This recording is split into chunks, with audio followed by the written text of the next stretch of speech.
This is the Lost Mission Podcast.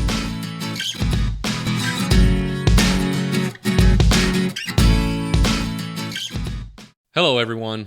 Welcome to this special edition of the Lost Mission Podcast. My name is Don Van Zandt.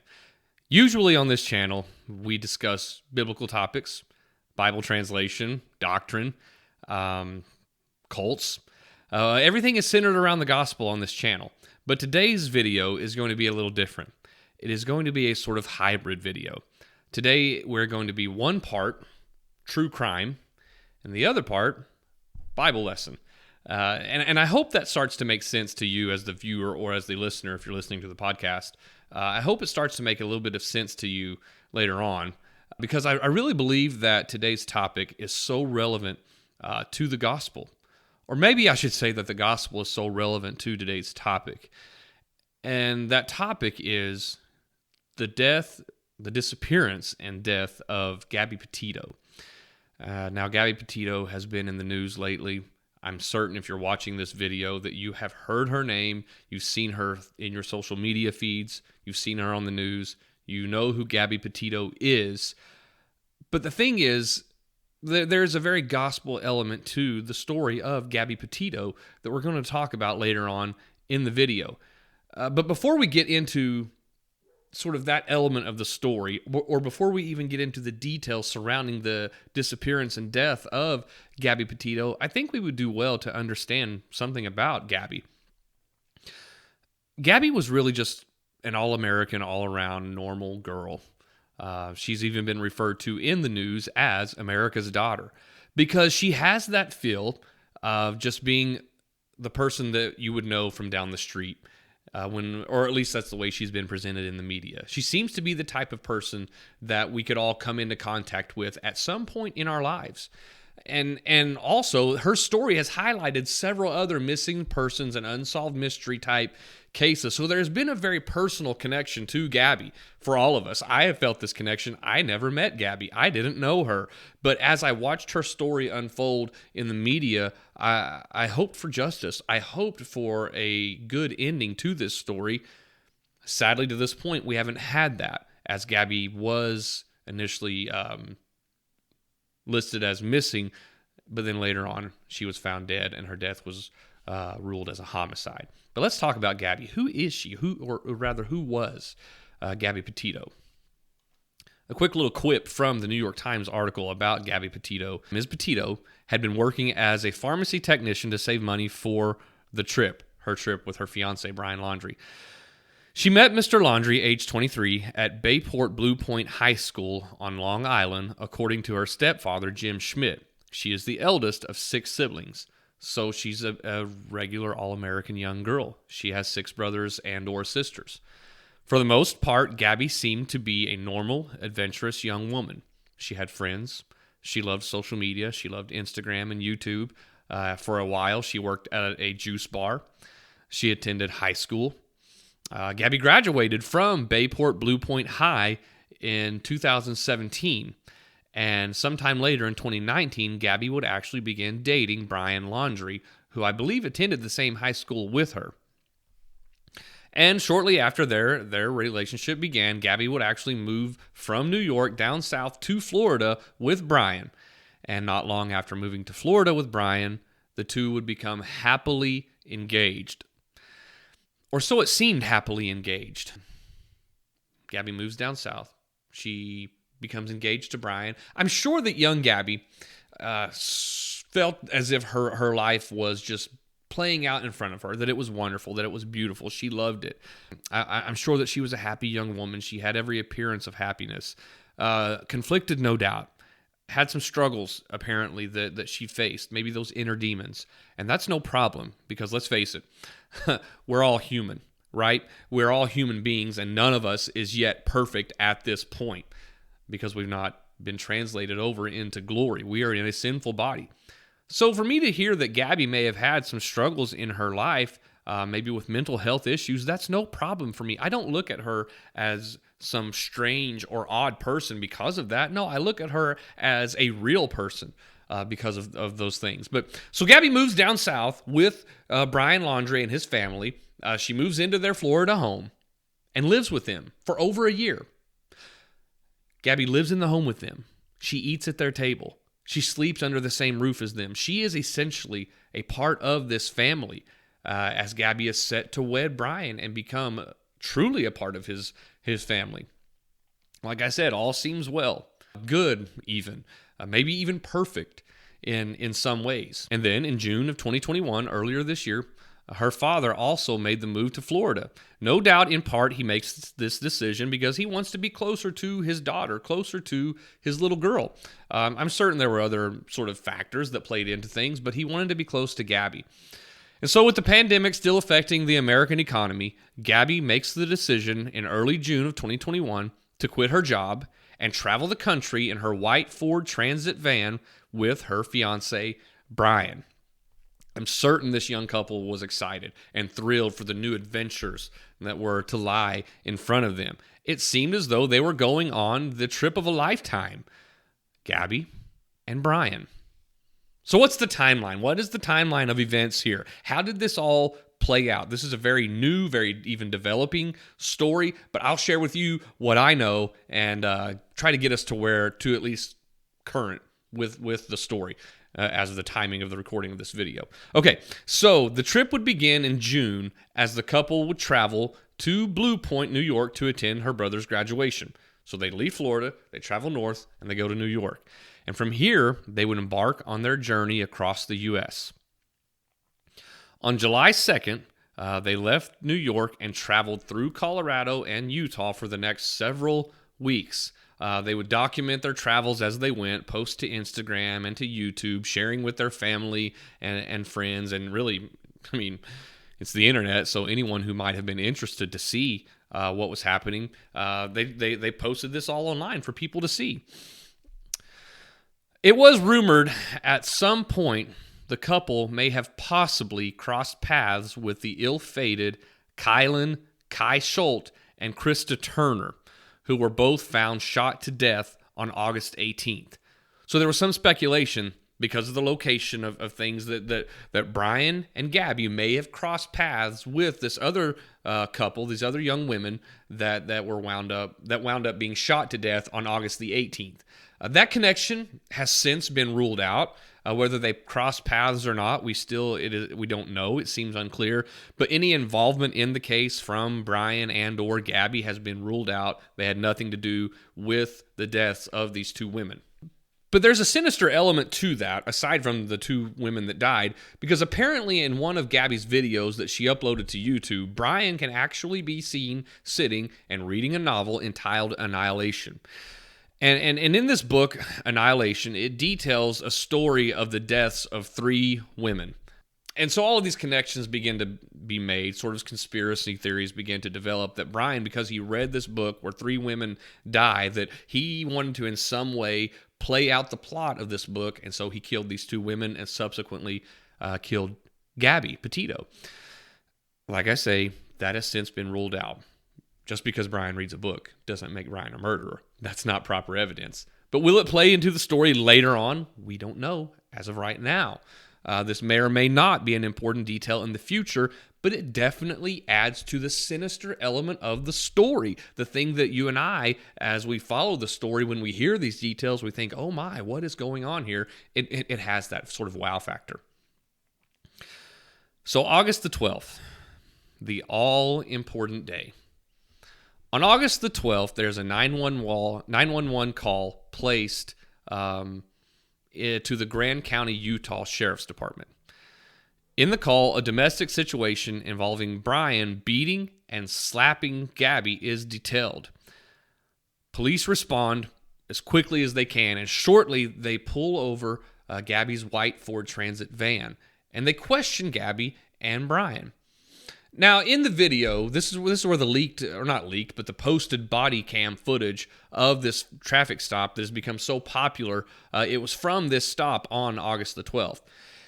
And in the video, if you go back and you watch, you can see that Gabby is obviously distressed. She's crying, she's in tears, her body language is very reserved, she's very withheld, she's very nervous. She doesn't really know what to do or how to react to the traffic stop.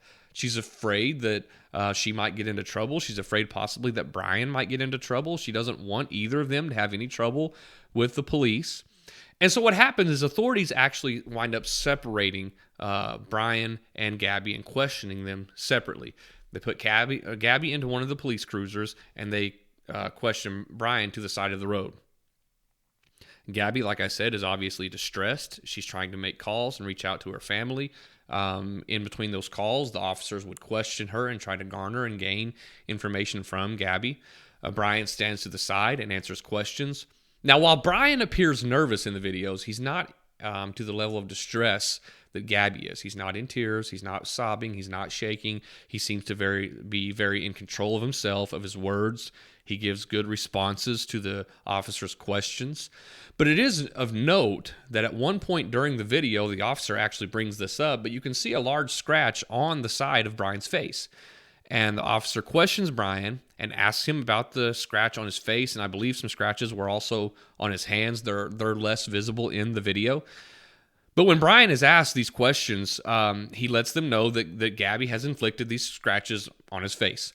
He says that what happens is that there was an altercation between he and Gabby. I'm not going to say that Gabby was attacking him.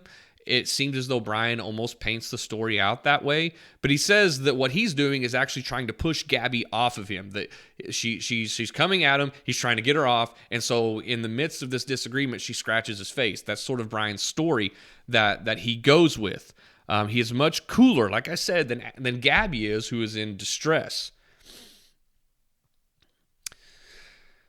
At the end of the traffic stop, no arrests are made, no charges are filed, and police make this claim.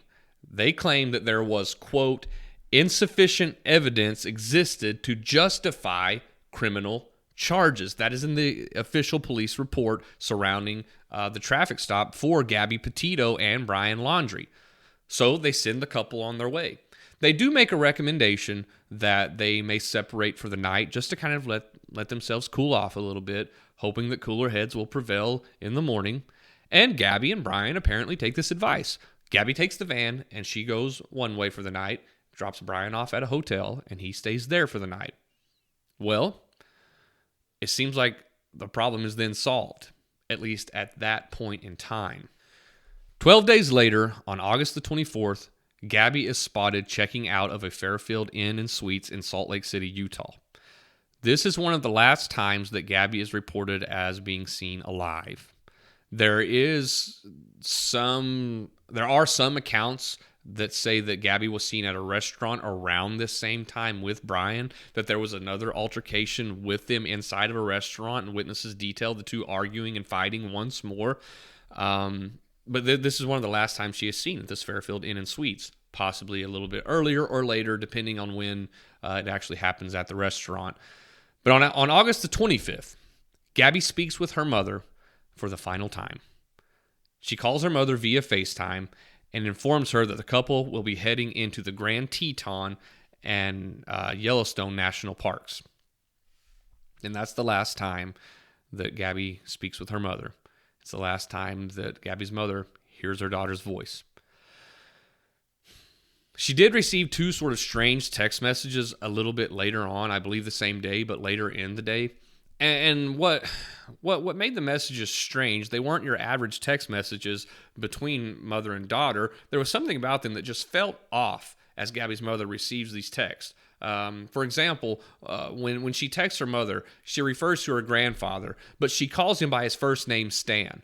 Now, Gabby didn't refer to her grandfather as Stan. I'm certain that she had another name for him, as most people do. I don't call my grandparents by their first name, so Gabby didn't refer to her grandfather by his first name. But in the text, her grandfather is referred to as Stan. So the mother thinks that's a bit odd, that's a bit strange, but not too much to worry about. And then a little bit later, a final text is received to Gabby's mother, and this says, "No service in Yosemite." Text messages that came from Gabby's phone, but later Gabby's family would start to suspect that Gabby did not actually send them herself. They doubt that she sent either of those messages. That is on August the 25th. On September the 1st, several days later, Brian returns home to his family in Florida with Gabby's van, but without Gabby. On the 25th, she speaks to her family. On the 1st of September, several days later, Gabby arrives back in Florida on the other side of the country, but Gabby's not with him.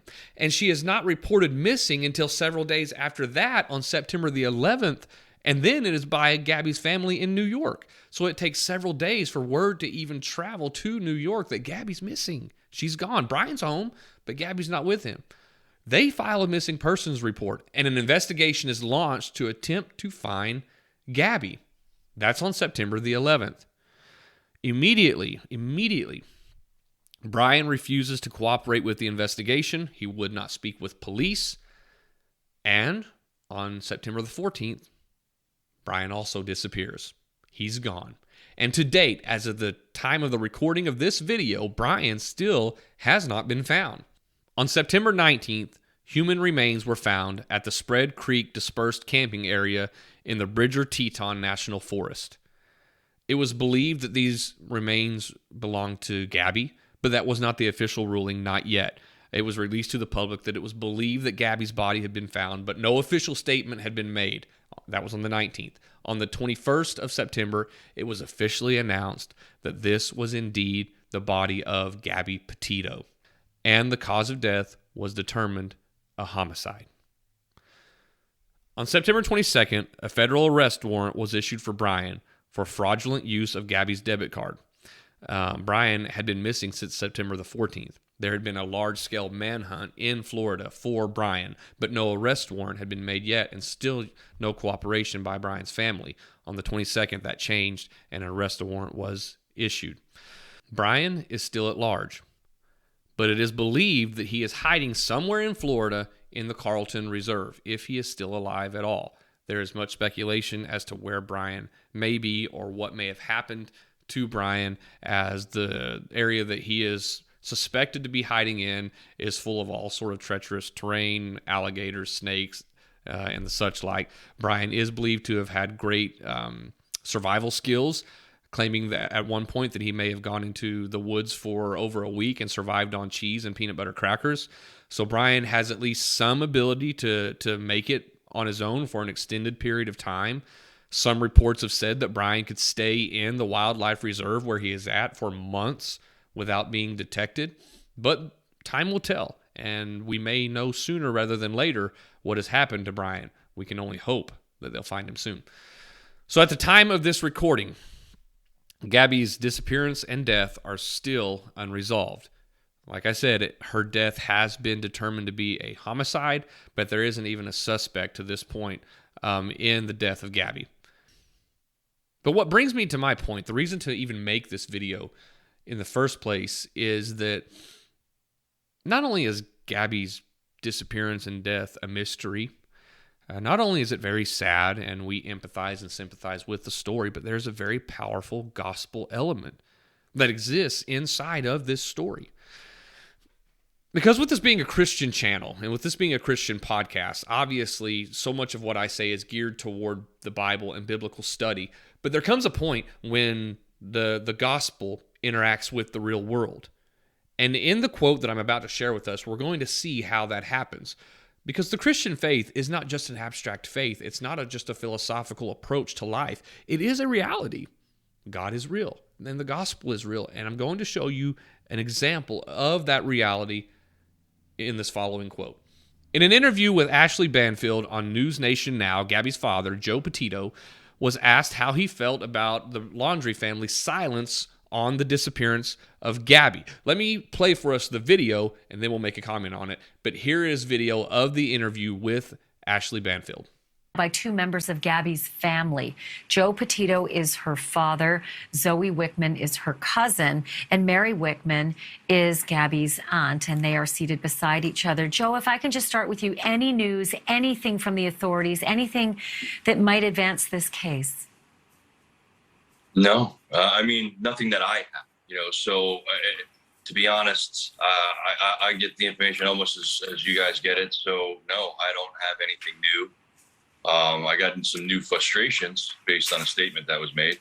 But all that comes second because we don't have Gabby, and we're still on job number one, and that's get Gabby. Right? So we haven't lost focus of that, and that's something we're still spearheading. We got to get her home safe, and we'll look at all the rest of the stuff when that comes to it, because that stuff was on the 12th, and now we know we had contact with her on the 25th, so that still doesn't help me get to my objective.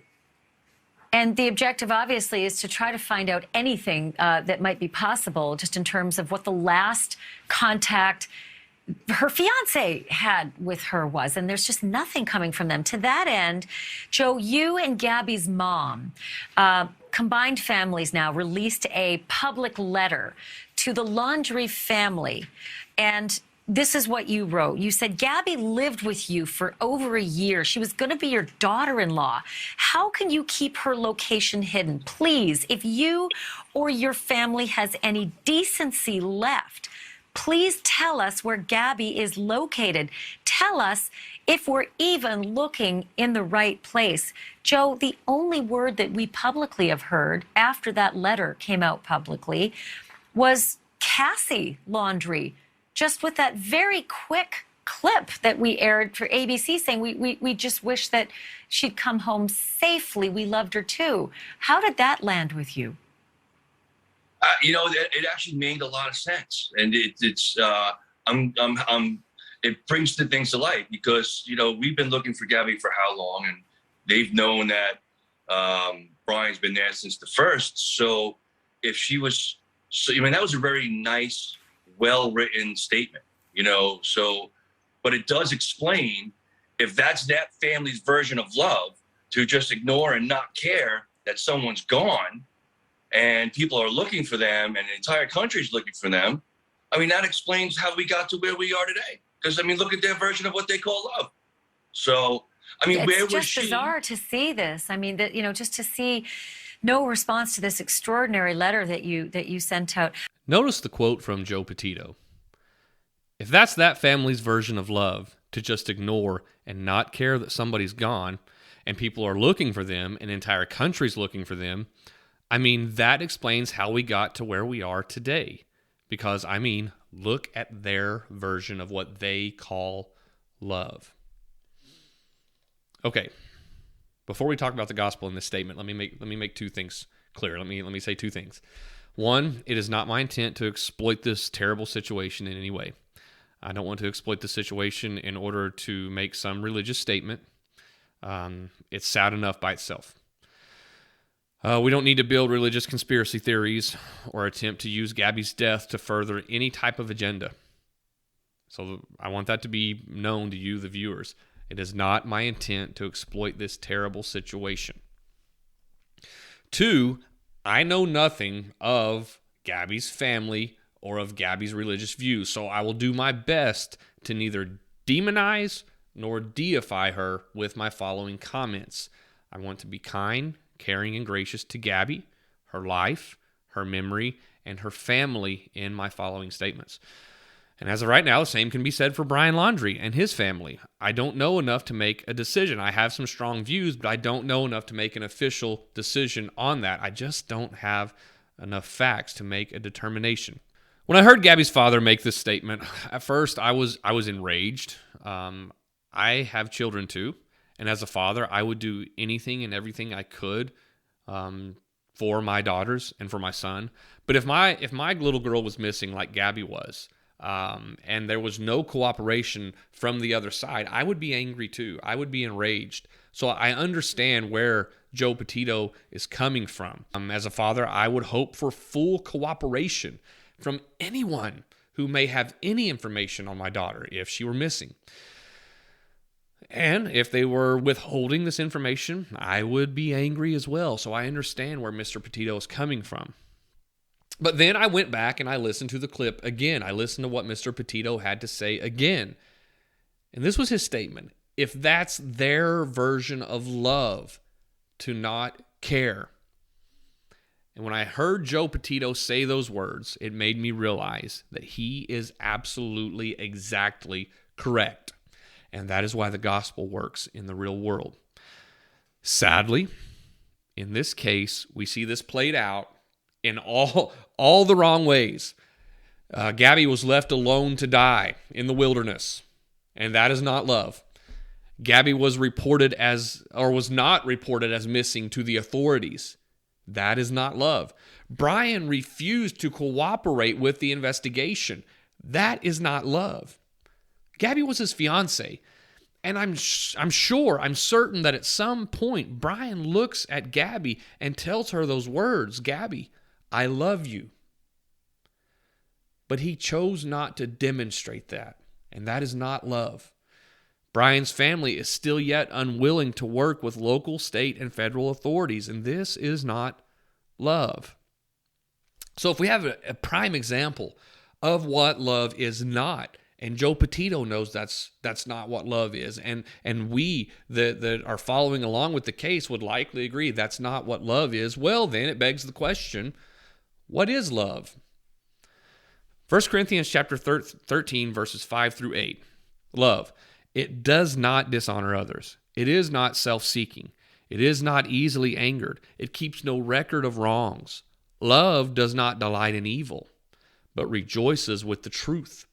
It always protects, always trusts, always hopes, always perseveres.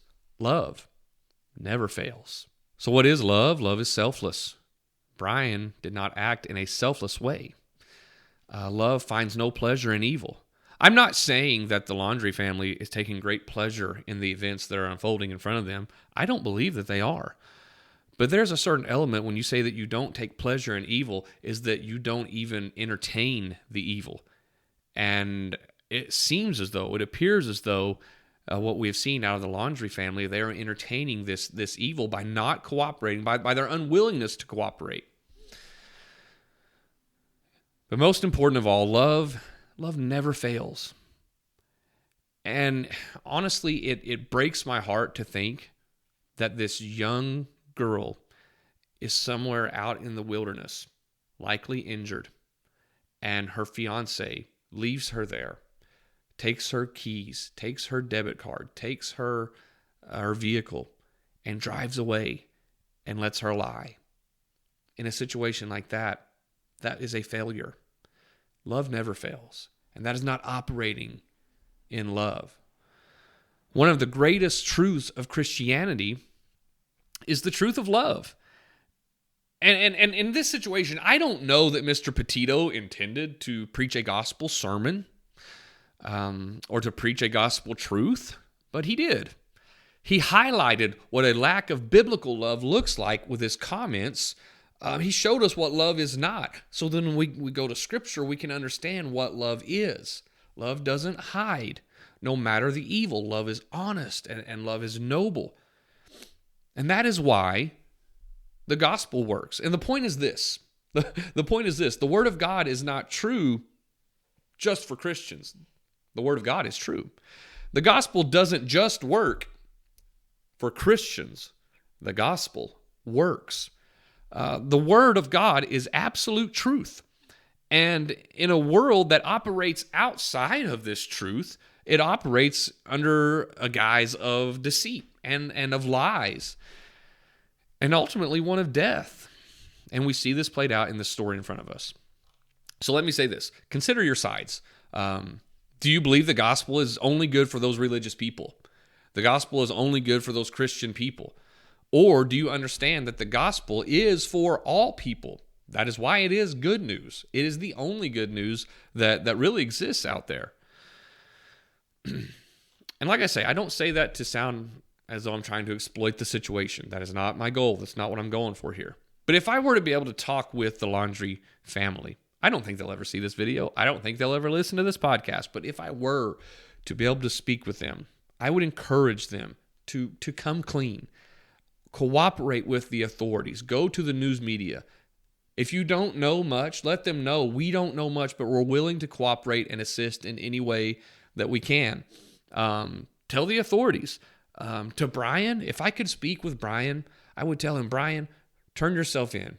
Come out of hiding. Come out of the wildlife reserve where you're at. Go to the authorities and turn yourself in. Cooperate with this investigation. Do what you can to ensure that your fiance's memory is honored. Do the right thing, Brian. Come clean. Turn yourself in. But most important of all, if I could speak with the Petito family, and again, I don't expect any of them to ever see this video, but if I could speak to them, I would take them back to Joe's comments about what love is not and how they have a wrong view of love, and let him know that there is a right view of love. I would tell them that you are and you will be in the prayers of so many people across the world and across the nation. I would tell them that God will see you through this very difficult and dark time. As near impossible as that seems now, God will see you through this. He'll walk with you. He already has, and he is right now. His love will go with you. And he understands this situation in ways that we don't. And he's in control of the situation in ways that we don't fully comprehend and that we don't understand. So my advice to them would be to trust him, even in this difficult time.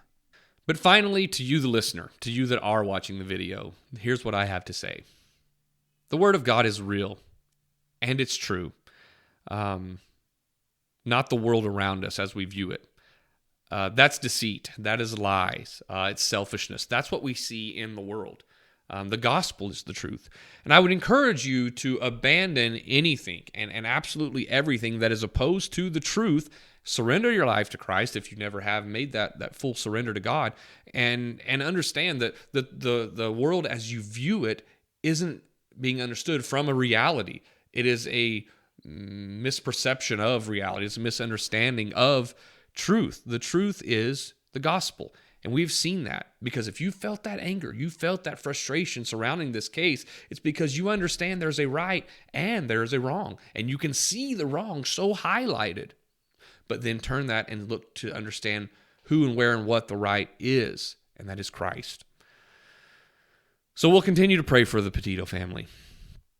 We'll continue upholding them, and we hope for a peaceful resolution to this case.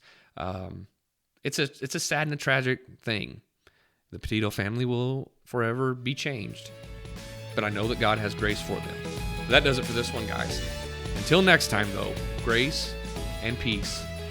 And as always, guys, I'll catch you later.